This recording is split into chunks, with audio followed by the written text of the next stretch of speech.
आइए बात करते हैं चैप्टर नंबर 3, डीप वाटर। भाई बड़ा डीप चैप्टर है। अगर तुम्हें इस चैप्टर में कुछ भी नहीं आता ना, तो तुम्हें कम से कम ये 4 पॉइंट पता होने चाहिए, क्योंकि ये बहुत इंपॉर्टेंट पॉइंट है। क्या है ये पॉइंट, जरा देख लेना। How to overcome a fear. भाई एक डर को दूर करने के लिए, उससे निजात पाने के लिए क्या करना चाहिए, ये तुम्हें पता होना चाहिए। ठीक है, कॉम्पिटेंसी बेस्ड क्वेश्चन आते हैं ना, इस तरह के जो सवाल आते हैं, तुम्हारे इन्फ्रेंस बेस्ड क्वेश्चंस होते हैं, उसमें तुम्हें इनकी जरूरत पड़ेगी। क्या क्या होना चाहिए? रेजिलियंस हो, लचीलापन हो, ये नहीं कि चोट खा के गिर गए, खिंचाव होना चाहिए, बाउंस बैक करना होगा तुम्हें। परसिवरेंस का मतलब ही क्या होता है? डिटर्मिनेशन, एकदम दृढ़ संकल्प तुम्हारे अंदर होना चाहिए। तो परसिवरेंस ये वर्ड तुम्हें पता होना चाहिए। कन्फ्रंटेशन, तुम्हें सामना करना है, जो भी तुम्हारा डर है उसका सामना करना है। एंड सीकिंग सपोर्ट, तुम्हें सपोर्ट लेना है ट्रेनर्स का, जो भी उस फील्ड के जो भी एक्सपर्ट्स हैं उन सबके तुम्हें सपोर्ट लेना है। इस तरह से तुम किसी भी फियर से ओवरकम कर सकते हो। You can get rid of any fear. Okay, clear है? ये चैप्टर अभी मैंने पढ़ाया नहीं है, लेकिन मैंने तुम्हें पहले कह दिया कि ये 4 पॉइंट अभी कमेंट में लिखो, अपनी नोटबुक में लिखो, तुम्हें याद रहने चाहिए ये 4 पॉइंट। ठीक है, अब मैं पढ़ाऊंगा इस चैप्टर को।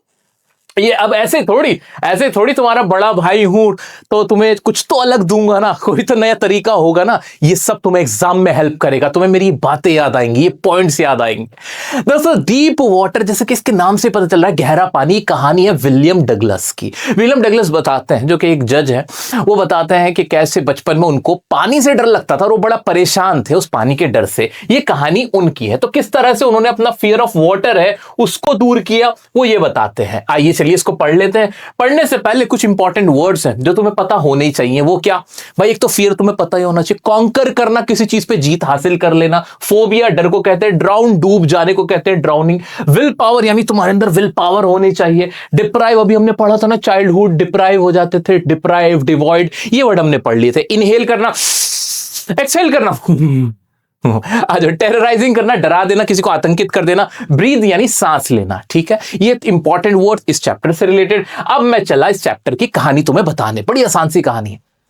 The writer tells about his fear of water and how he conquered it. Simple सा कि उसका पानी का डर क्या था, कैसे उसने उसको कॉन्कर किया था, वो देखना है।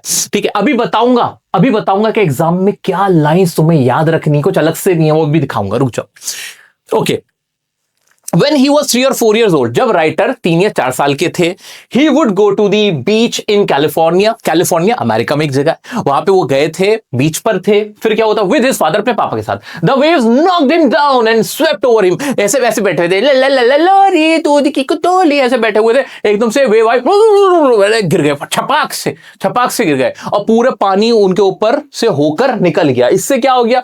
and swept over him, he got frightened and a fear of water developed in his mind. और तभी से ना उनको पानी से डर लगने लगा, उनके दिमाग में फियर ऑफ वाटर डेवलप हो गया। इतना क्लियर हुआ? यहां तक क्लियर हो गया। पहला डर कहां से लगा था? जब 3 से 4 साल की उम्र में थे, कैलिफोर्निया बीच पे बैठे थे अपने फादर के साथ। आगे बढ़ते हैं। A few years later he joined YMCA swimming pool. उन्होंने कुछ साल बाद एक YMCA नाम का एक स्विमिंग पूल था, उसको ज्वाइन किया। क्यों ज्वाइन किया? A few years later, swimming सीखने के लिए। He was thrown into the pool by another boy. एक बड़ा 18 साल का लंबा चौड़ा लड़का आया और उसने शरारत में, मस्ती में उनको पानी में उठा के फेंक दिया स्विमिंग पूल में। और उसके बाद क्या हुआ? He tried hard to come up but could not do so. उन्होंने सोचा, जब पानी में गए तो इन्होंने ना प्लान बनाया कि इससे निकलने का तरीका यह है कि ना वेट करता हूं, जैसे ही मैं पूल के सरफेस से टकराऊंगा, ऐसे यूं जंप करूंगा और ऊपर आ जाऊंगा। इन्होंने ये सोचा, लेकिन क्या था? पूल गहरा था, ये नीचे जाते चलेगा और फिर इनका वो प्लान सक्सेसफुल नहीं हो पाया ऊपर आने का। लड़के ने तो उठा के फेंक दिया था। अब इनको डर लगने लगा, ये आवाज लगाना चाहते थे। ही ट्राइड टू शाउट, उन्होंने चिल्लाने की कोशिश की, but he couldn't do so, लेकिन ऐसा वो नहीं कर पाए। इन्होंने अपनी मौत को एक्सेप्ट कर लिया था, बट कैसे तैसे ये बच गए। क्लियर? Is it clear? आगे बढ़ जाते हैं। हाँ जी, फिर क्या हुआ? ही एक्सपीरियंस्ड डेथ क्लोजली, और वहां उन्होंने मौत को बहुत कट से छू कर देखा, लेकिन टक से वापस आ गए, किसी तरह किसी ने उनको बचा लिया। इतना क्लियर है? चलो जी, यहां तक की कहानी समझ में आई? हाँ जी, बहुत डरे हुए हैं, इन्हें फियर ऑफ वाटर बैठ गया है। आगे बढ़ते हैं। He had developed phobia of water, develop हो चुका था, पहले भी हो चुका था 3 से 4 साल की उम्र में, अब भी फोबिया ऑफ वाटर हो गया था। इट डिप्राइव्ड हिम, अब उसकी वजह से नुकसान क्या था भाई? पानी से डरे, छोड़ो मत स्विमिंग करो, नहीं भाई इनको तो भाई मजे करने थे, भाई मजे नहीं आ रहे थे, मजे क्या क्या नहीं आ रहे थे, कैनोइंग नहीं कर पा रहे थे, बोटिंग नहीं कर पा रहे थे, स्विमिंग नहीं कर पा रहे थे, ऐसे कैसे लाइफ चलेगी भैया? ठीक है, तो ये इन सारे मजे नहीं ले पा रहे थे, इस वजह से इन्होंने क्या डिसाइड किया? So he decided to overcome his fear. इन्होंने क्या डिसाइड किया कि मुझे अपने फियर को कॉन्कर करना है, ओवरकम करना है फोबिया ऑफ वाटर को। उसके लिए अब इन्होंने क्या किया? Important point, he got an instructor. इन्होंने एक इंस्ट्रक्टर रखा एंड स्टार्टेड लर्निंग स्विमिंग, और उन्होंने स्विमिंग स्टार्ट कर दी, सीखनी शुरू कर दी। The instructor put a belt around him and a rope attached to it. उन्होंने ना, इंस्ट्रक्टर ने एक बेल्ट लगाई इनके और एक रोप बांधी और अपने हाथ में पकड़ के बैठ गया। He taught how to put his face under the water, inhale and exhale। और इंस्ट्रक्टर ने सिखाया कि कैसे पानी के नीचे जाना है, कैसे इनहेल करना है, कैसे एक्सहेल करना है, ये सब कुछ उन्होंने सिखाया। The author repeated the exercises hundreds of times. भाई सौयों बार ट्राई किया, ऐसे कैसे फियर ऑफ वाटर नहीं निकलेगा? जैसे मैं तुम्हारा डर निकाल रहा हूं, फियर ऑफ इंग्लिश, डर लगता है ना इंग्लिश से, इंग्लिश में नंबर नहीं आते सर, मुश्किल है, दुनिया ने हवा बना रखा है, डर का कारोबार चल रहा है। नहीं, डर नहीं लगने दूंगा तुम्हें इंग्लिश से, बिल्कुल नहीं। अब जाना एग्जाम देने, मेरी ये 5 टाइम्स रिवीजन प्लान देखने के बाद जब तुम एग्जाम में जाओगे ना मेरा बच्चा, मेरे जितने भी साथी बैठे हुए हैं, फिर देखना एग्जाम कैसा होता है। तुम्हारी लाइफ का बेस्ट एग्जाम होने जा रहा है ये इंग्लिश का एग्जाम। मजा आया सुन के? बिल्कुल ऐसा होगा, मन में विश्वास है, मेहनत करने के लिए तैयार है। हंड्रेड्स ऑफ टाइम्स क्या किया था विलियम डगलास ने? प्रैक्टिस किया था, हंड्रेड्स ऑफ टाइम्स, सौयों बार प्रैक्टिस किया था। He practice 5 days a week, an hour each day। 5 दिन हफ्ते में प्रैक्टिस करते थे, an hour each day, 1 घंटा रोजाना, ठीक है। Finally, William had learned swimming, but he was not satisfied.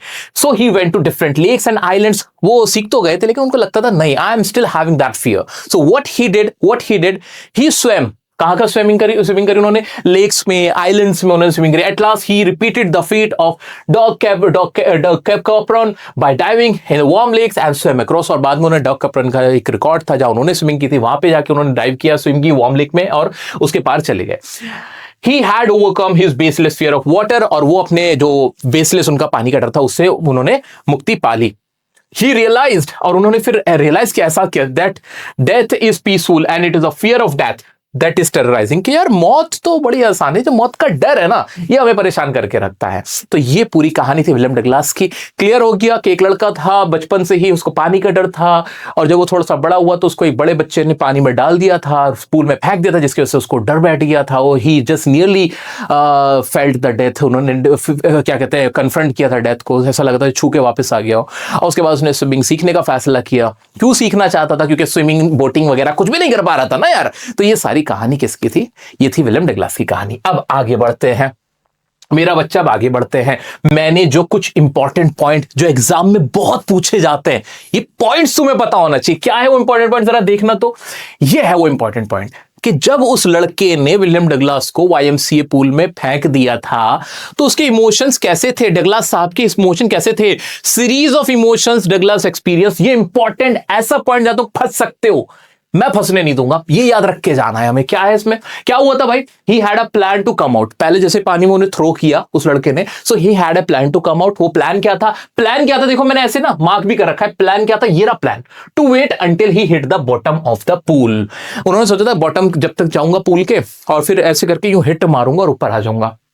Plan failed, लेकिन वो प्लान फेल हो गया क्योंकि जो स्विमिंग पूल था वो बहुत ज्यादा गहरा था। Began to suffocate, try to shout, एकदम उनकी सांस नहीं आने लगी, दम घुटने लगा, उन्होंने चिल्लाने की कोशिश की, वो नहीं कर पाए। लेग्स फेल्ट हैवी, उनकी टांगे भारी होने लगी। ही ग्रू एजिटेटेड, और वो घबराने लगे, परेशान होने लगे, और फिर क्या हो गए? अनकॉन्शियस हो गए। ही बिकेम अनकॉन्शियस, और बेहोश हो गए, और बहुत ज्यादा उनकी तबीयत खराब हुई, परेशान हो गए, बच गए, मतलब nearly he saw the death. उन्होंने वहां पे बिल्कुल मौत को करीब से देखा था। ये पॉइंट, ये सीरीज ऑफ इमोशंस तुम्हें मेरा बच्चा पता होने चाहिए। इसके अलावा क्या ही पूछ लेगा? ये पॉइंट तो सर आपने हमें बता ही दिया कि रेजिलियंस हो जाना चाहिए, परसिवरेंस होना चाहिए हमारे पास, कन्फ्रंटेशन और सीकिंग सपोर्ट, ये इंपॉर्टेंट फैक्टर्स होते हैं किसी भी फियर को ओवरकम करने के लिए। अब पूछो तुम कॉम्पिटेंसी बेस्ड क्वेश्चन, कहां तक पूछ लोगे?